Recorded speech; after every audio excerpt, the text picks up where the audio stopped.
Hi, this is Matt Stegman with Aqueous Solutions LLC, makers of the Geochemist Workbench. Today, I'll show you how to make an activity diagram in Act 2.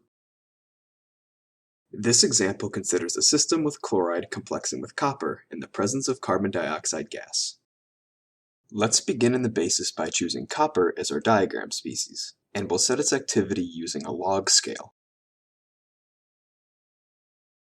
For the axes, I'll set the x-axis to the log activity of chloride.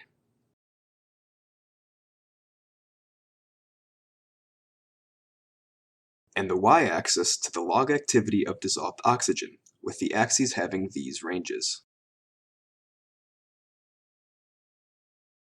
To the basis, I'll add bicarbonate and perform a basis swap to replace it with carbon dioxide gas.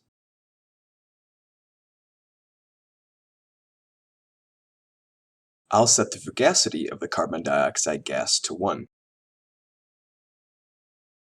Finally, I'll set the pH equal to 6, the temperature equal to 60 degrees Celsius, and move to the plot pane.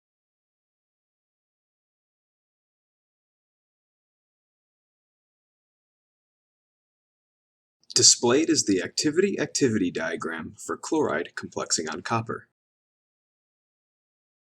Thanks for watching. Check the links in the description or visit our website at gwb.com to learn more about the Geochemist's Workbench.